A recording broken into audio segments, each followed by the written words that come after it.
আমরা যে প্রায় সময় কথা বলতে গিয়ে দেখবেন অনেক মানুষ বলে থাকে বাল। দেখবেন একজন মানুষের কোনো কিছু পছন্দ হয় নাই, সে কোনো কারণে তার উপরে রেগে আছে, দেখবেন হঠাৎ করে সে বলে ধুর বাল, এইগুলো তুই বলিস না। আপনি কি জানেন যে এই বাল শব্দটা বলার মধ্য দিয়ে মুসলমানদের জন্য কতটা ক্ষতি রয়েছে? বাল শব্দটি হিন্দি ভাষায় যে চুলের অর্থ দাঁড়ায়, সেটি কিন্তু বাংলা ভাষার মানুষেরা যে শব্দ বলে থাকে সেই অর্থ দাঁড়ায় না। কিন্তু বাংলা ভাষার মানুষেরা যে বাল শব্দ বলে, এটার অর্থ কিন্তু চুল দাঁড়ায় না, এটা দাঁড়ায় ইতিহাস থেকে হারিয়ে যাওয়ার এক দেবতার নাম। যেই দেবতা সম্পর্কে আল্লাহ পাক আমাদেরকে সতর্ক করে বলেছেন 37 নম্বর সূরার 125 নম্বর আয়াতে যে তোমরা বাল দেবতার অনুসরণ করো না। আল্লাহ পাক বলছেন আতাদউনা বালাউ ওয়া তাযারুনা আহসানাল খালিকিন। আল্লাহ বলছে তোমরা কি বালকে ডাকবা এবং সর্বশ্রেষ্ঠ স্রষ্টাকে তোমরা কি ভুলে যাবা, পরিত্যাগ করবা?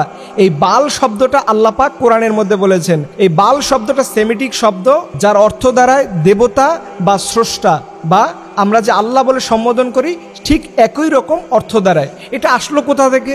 আপনাদের মনে প্রশ্ন থাকতে পারে, হুজুর এটা আসলো কোথা থেকে?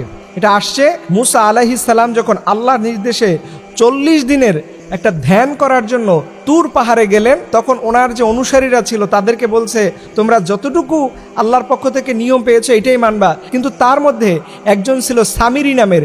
এই সামিরি কি করলো, হঠাৎ কিছুদিন যাওয়ার পরে সে একটা গরুর মূর্তি করলো এবং এই গরুর পূজা শুরু করলো। দেখবেন এই সামিরির যে তৈরি করা যে গরুটা ছিল, সেই গরুর যে শিং ছিল, শিংয়ের মাঝখানে দেখবেন সূর্য দেখা যায়। ঠিক এই বাল দেবতাটাও এই একই রকম, এবং মিশরীয় সভ্যতায় অনেক মূর্তির মাথার ভিতরে দেখবেন দুই পাশে দুইটা শিং থাকে এবং মাঝখানে সূর্য থাকে।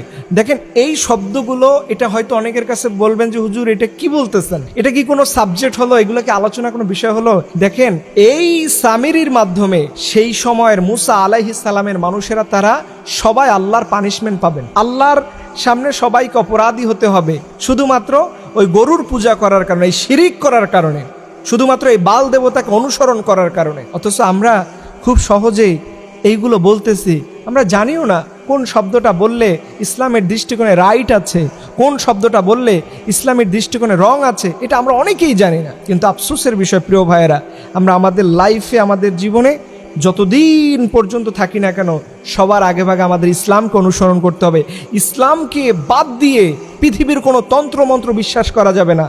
আজকের যে সাবজেক্ট আপনারা শুনলেন, হয়তো অনেকেই আপনাদের মাথার উপর থেকে যেতে পারে, হয়তো জীবনে প্রথমও শুনতে পারেন, কিন্তু আপনি ইন্টারনেটের মধ্যে সার্চ করেন, এই বাল দেবতা সম্পর্কে আরও খুঁজেন, কোরআনের 37 নম্বর সূরার 125 নম্বর আয়াতটা আপনি দেখেন, আপনার কপাল খুলে যাবে।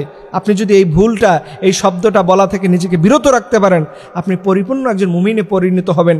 আল্লাহ পাক রব্বুল আলামিন যেন আমাদের সবাইকে আমাদের জীবনের সকল গুনাহ থেকে মাফ করে দেয়, সকল আমিন।